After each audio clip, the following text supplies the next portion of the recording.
last night? It was poker night with the guys. Madame, Monsieur, s'il vous plaît. Good evening, Madame Ferreau. Ah, excellent. Go on upstairs into the bedroom. What? What do you mean? Well, just lay down on the bed and you'll see what I mean. Come again? The hotel manager sent you, right? I'm afraid not. Oh, then I've mistaken you for someone else. I called the manager an hour ago and asked him to send me someone to look at my bed. It's squeaking and needs to be repaired. Who are you then? My name is Baxter. I'm a private investigator. Do you know a certain Dr. Christopher Bedford? Why, Chris? Chris? Yes, I know him. What has he done? He's dead, Madame. Oh, God! Oh, that's quite a shock. Well, what can I say?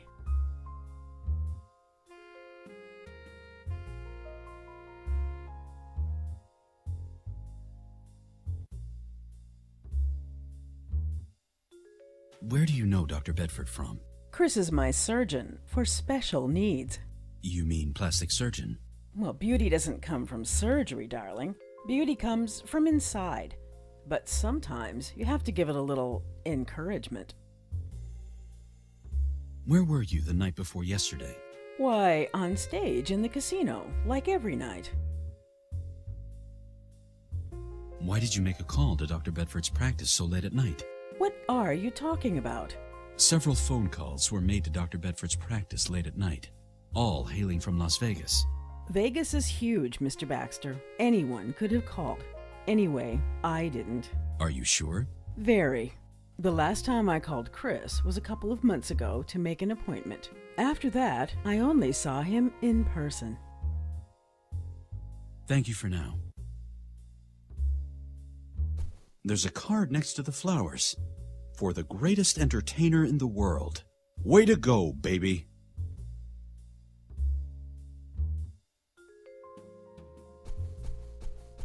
It's a brochure from Christopher Bedford's practice. Someone seems to have ripped out a page. According to the index, the page listed the practice's contact details. Why would Madame Ferreau rip the phone number out of the brochure? After all, it's lying right next to the phone.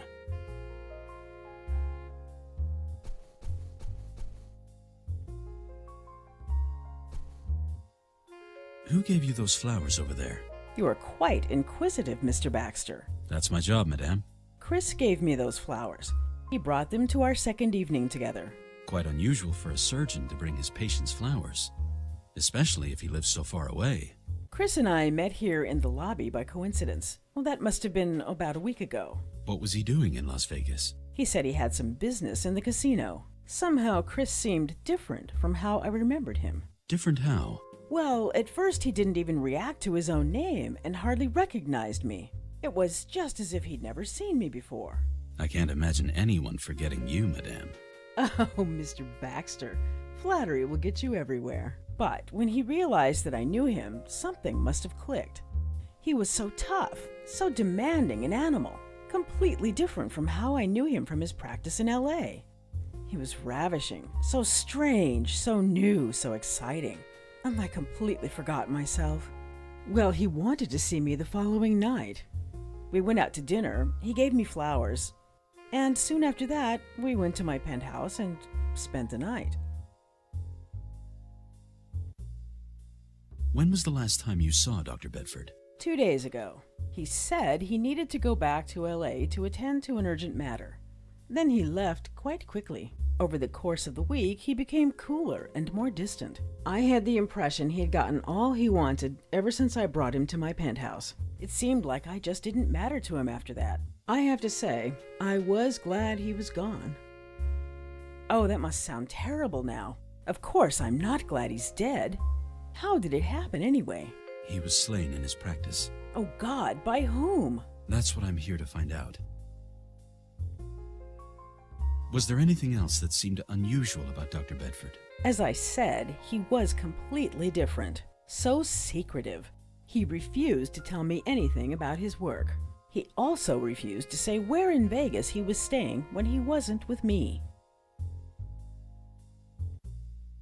Thank you for now.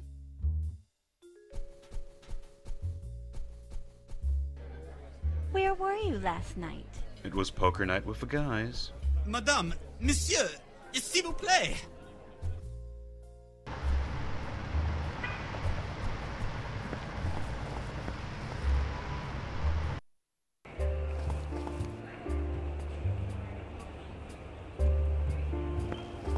Who should I call?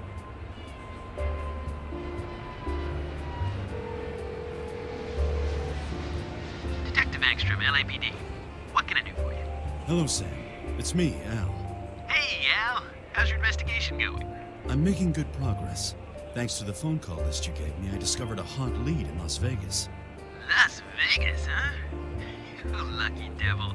Always ending up in the most exciting places. Why can't your lead take you to Alaska or the Sahara for once? Have you gotten the exact numbers and addresses of the phone calls? Actually, I do. Finally. What do you need? Do you have the Las Vegas number that made calls to Bedford late at night? Wait a second. Here. 555-2371-1954. It's the Rainbow Motel, just east of Las Vegas. Is that the only number from Las Vegas? Yes, the only one I have here. Thanks, Sam. Are there any new developments? Nothing that you would be interested in, no. As if you knew what I would be interested in. I've known you for 20 years now, Al. I might even know you better than you know yourself. I gotta go. See you, Sam. See you later, Al. Who should I call?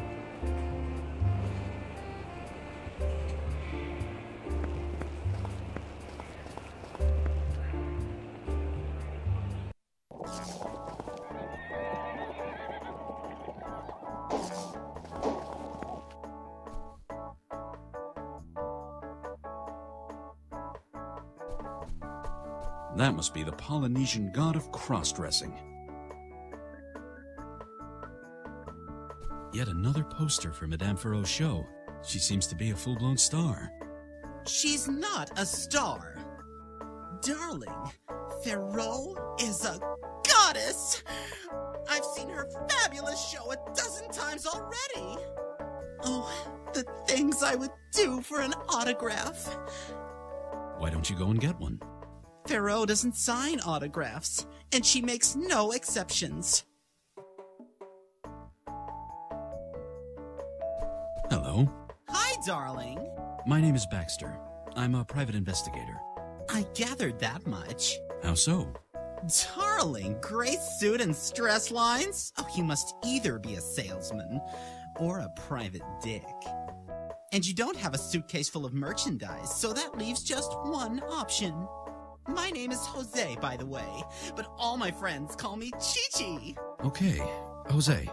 Everybody is Chi-Chi's friend, honey. Okay. Chi-Chi. Did anyone by the name of Bedford check in here last week? No, Are you sure? absolutely sure. I never forget a name. I'm even better at remembering faces, especially when they're as cute as yours.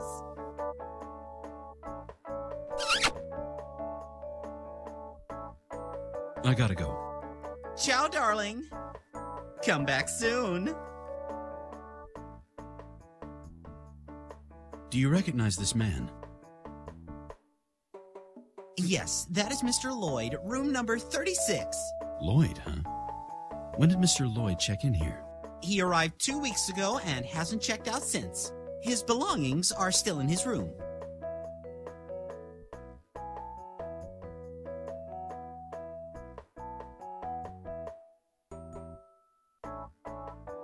Would you let me into Lloyd's room if I managed to get you an autograph from Madame Ferrot? Honey, if you do that, the room key won't be the only thing you'll get from me. I'll bathe you in my eternal love and gratitude. The key will do just fine. I gotta go. Ciao, darling. Come back soon.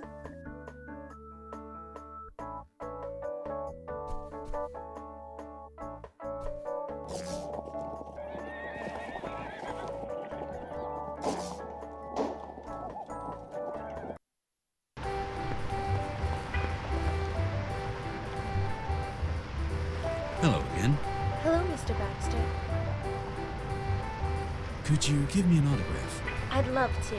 Who should I make it out to? Chi-Chi.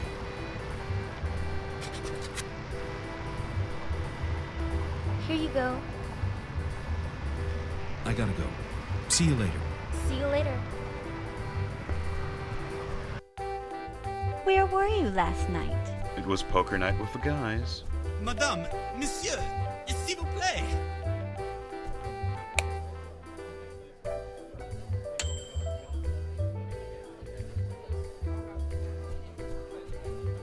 Quit.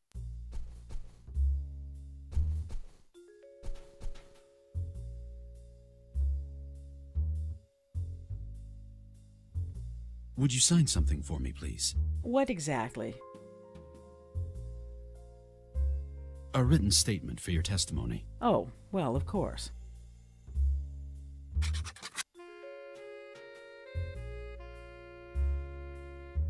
Thank you for now.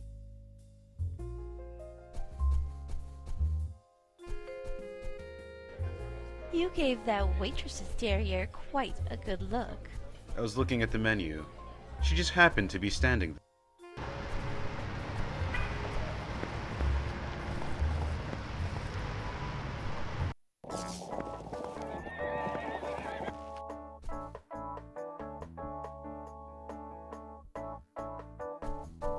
Here, an autograph by Madame Ferrot herself. Oh, it's her! Madame Ferrot's handwriting, my goddess! With a personal dedication to me? How on earth did you get this, darling? I'm afraid that'll stay a secret between Madame Ferrot and myself. Oh, you cheeky monkey. How can I ever repay you? A massage, maybe? How about the key to Lloyd's room? Why, certainly, darling. Anything for you. Here. Thanks. And you're sure you don't want a massage?